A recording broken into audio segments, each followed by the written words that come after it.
Hello friends, তোমরা সবাই কেমন আছো? আশা করি তোমরা সবাই খুবই ভালো আছো আর সুস্থ আছো। আর আমিও খুবই ভালো আছি। আজকে আবারও একটি নতুন ব্লগে তোমাদের সবাইকে স্বাগত জানিয়ে আমি ব্লগটা শুরু করলাম। আই হোপ তোমাদের ব্লগটি একটু হলেও ভালো লাগবে। আর এইদিকে দেখো, আমি এখন একটু শরবত করে নিচ্ছি, সেটা আবার ছাতুর শরবত। মানে দুটো গ্লাসে জল নিয়ে নিয়েছি, ঠান্ডা জল, তারপরে ছোলার ছাতু একটু দিয়ে নিলাম, তারপরে একটু চিনি, তারপরে একটু লবণ, তারপরে এই যে লেবু দিয়ে এখন জলটা খুব ভালো করে মিশিয়ে নিলাম। চিনিটা গুলে নিলাম আর দুজনে খেয়ে নিলাম। এই গরমে মনে হয় এটা ছাড়া আর ভালো কিছু নেই। তারপরে এই যে সন্ধেবেলা একটু রুটি করে নেব, কারণ দিনের বেলা চিকেন আছে, তো ওই চিকেন দিয়ে রুটি খাওয়া হবে, তার জন্য কয়েকটা রুটি করে নিচ্ছি। আর তোমরা যারা ভিডিওটা দেখছো অবশ্যই ভিডিওতে একটা লাইক করে দিও। আর যদি প্রতিদিন আমার ব্লগ ভিডিও তোমরা দেখতে চাও অবশ্যই আমার চ্যানেলটা তাহলে সাবস্ক্রাইব করে আমার সঙ্গে থেকো। আর যে বন্ধুরা আমার চ্যানেলটা সাবস্ক্রাইব করে আমার সঙ্গে আছে তাদেরকে জানাই আমি অসংখ্য ধন্যবাদ।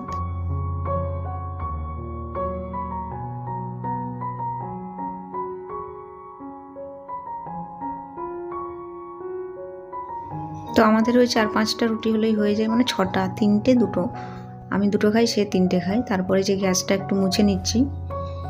আর রান্না করার আগে আমি সচরাচর এরকম গ্যাসটা মুছেই নিই, মোছা থাক বা নাই থাক।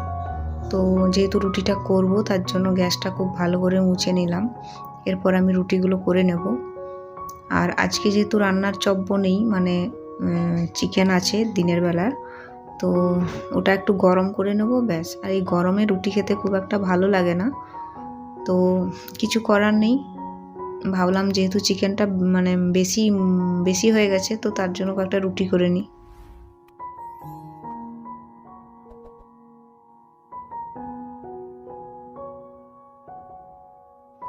তারপর রাত্রেবেলা আমি ভিডিওটা আর কন্টিনিউ করিনি।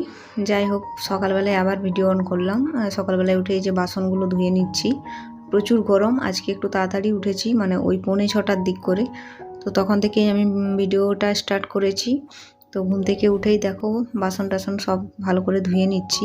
আর রান্নাটাও ভাবছি খুব তাড়াতাড়ি বসিয়ে দেবো। আর এত গরম, এই জায়গাটা তো প্রচুর গরম, যেহেতু টিনের চাল আর বারান্দা, গরমে থাকাই যাবে না। তো ভাবলাম সকাল সকাল রান্না করে নিই। আর এদিকে দেখো করলা ভাজতে দিয়ে দিচ্ছি, করলা, তার সাথে একটু কয়েকটা ঢ্যাঁড়স কেটে রেখেছি।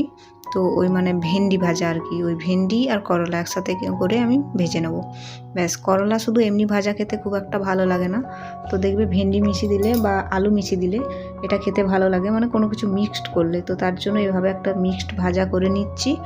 আর তার সাথে আজকে তরকারি থাকবে সজনে ডাঁটা, আলু, টমেটো দিয়ে। আজকে যেহেতু বৃহস্পতিবার, আজকে নিরামিষ, তাই ভাবলাম যে আজকে সেরকম কিছু করব না, এই ভাজা আর এই তরকারি ব্যাস, এটা দিয়েই আমাদের আজকে হয়ে যাবে। আর এই গরমে সেরকম বেশি খেতেও ইচ্ছে করছে না, তো এই সজনে ডাঁটা, আলু, টমেটোর তরকারিটা করে নেব। প্রথমে সবজিগুলো খুব ভালো করে ভেজে নিচ্ছি, তারপরে মশলাটা দিয়ে দেবো। মশলা বলতে একটু সর্ষে, পেঁয়াজ, লঙ্কা বাটা ব্যাস। তারপরে একটু কাশ্মীরি লঙ্কা গুঁড়ো দিয়ে দিলাম। আর মশলাটা খুব ভালো করে কষে তারপরে জল দিয়ে দেবো। ওই জলে ডাঁটাটা সেদ্ধ হয়ে যাবে, ডাঁটা আলু সবই সেদ্ধ হয়ে যাবে। আর যখনই মাখা মাখা হয়ে যাবে তখনই নামিয়ে নেব। তো বন্ধুরা, আজকে আমি ব্লগটা এত দূর পর্যন্তই করলাম, আর বেশি দূর করিনি। তো তোমাদের যদি ভালো লাগে অবশ্যই একটা লাইক করে দিও। আর প্রতিদিন যদি আমার ব্লগ ভিডিও দেখতে চাও অবশ্যই চ্যানেলটা সাবস্ক্রাইব করে আমার সঙ্গে থেকো। তো দেখো মশলাটা খুব ভালো করে কষানো হয়ে গেছে, এরপর জলটা দিয়ে দেবো। আর জল দেওয়ার পর এখানে একটু স্বাদ মতো লবণ দিয়ে দেবো। তো ব্লগটা আজকে এখানে শেষ করলাম। চলো দেখা হবে আবার অন্যদিন তোমাদের সাথে অন্য কোনো ব্লগে।